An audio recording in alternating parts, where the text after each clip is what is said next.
budget est dans les bacs. Ça y est, aujourd'hui, lancement officiel. Bien sûr, de très bonnes adresses. Quand je dis très bonnes, vraiment, vous ne savez même pas ce que vous pouvez trouver là-dedans, que des pépites. Et en parlant de pépites, à ma gauche, tout simplement, Jérémy, un des deux cacaophages man.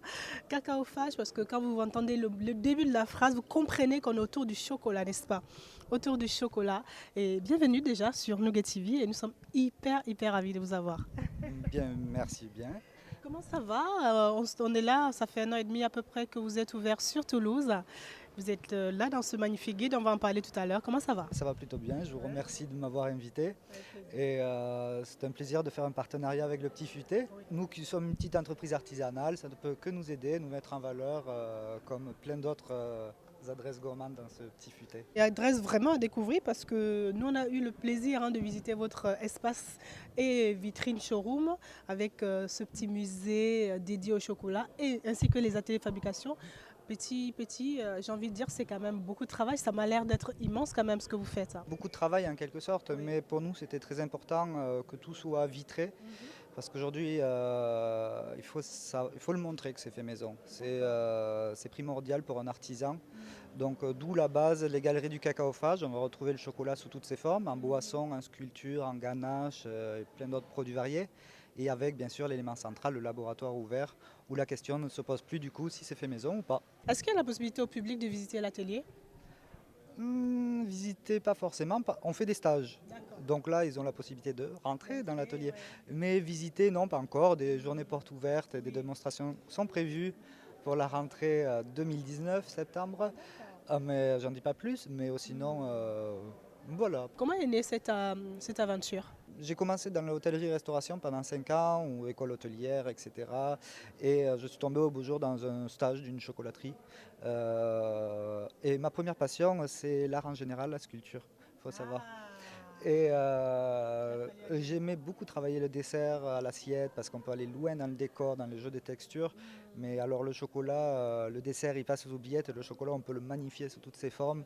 En plus d'en faire des gourmandises, de la ganache, ben, on peut le modeler, soit la sculpture, avec un peu d'imagination et la maîtrise du chocolat, on peut en faire, il n'y a plus de limite en fait. Seule l'imagination est la limite. J'ai vu parce que vraiment il y a beaucoup d'imagination et pas de limite finalement parce qu'il y a un plaisir entre les personnages, enfin en voyage. Le chocolat, c'est pour faire voyager, et puis sans oublier le visuel, c'est très important. Et c'est vrai que déjà que cette matière première intrigue beaucoup les gens, elle est un peu envoûtante. Et du fait qu'elle soit en sculpture, c'est c'est bombe atomique dans la boutique à chaque fois que la personne rentre dans la boutique. Voilà. On a eu le plaisir d'être dans vos ateliers et dans votre musée magnifique, une belle galerie à Toulouse. On va rappeler l'adresse. Le 27 rue Réclusane, place de l'Estrapade à Saint-Cyprien. À Voilà. 2 pas du métro Saint-Cyprien. Vous pouvez, si jamais vous voulez prendre le métro, bien sûr. Et on va montrer la page qui est à la 135 si vous voulez tout de suite tomber sur Cacaophage et vous rendre rapidement sur les lieux. C'est à la page 135 du City Guide. Est-ce qu'on peut savoir un peu les origines de vos cacao? Parce que je sais qu'il y a des sélections par pays et puis il y a des centrales d'achat. Bon, c'est un peu compliqué le système, mais comment est-ce que vous procédez? Le pays producteur ne le transforme pas forcément, c'est rare. Donc c'est souvent en Europe qu'il est transformé. Mais on évite ça en fait. On évite les industriels et on va direct à la source, dans les coopératives, dans les pays producteurs. C'est très très bien. À 80% de nos chocolats sortent de là. Après le reste, malheureusement, on est obligé, pour une question de tarif et que ça soit abordable à toute personne, parce qu'il ne faut pas oublier que toute personne a droit à son chocolat. Et donc voilà, mais après, c'est une question éthique, non, c'est un gros travail de recherche. On a une trentaine de variétés de chocolat qui viennent du Guatemala, des Honduras, Venezuela, Mexique, Colombie, en passant par le Vietnam, Sao Tomé, Madagascar. La liste est longue. Il en existe une multitude de chocolats. C'est un peu comme le vin au final. Tout à fait.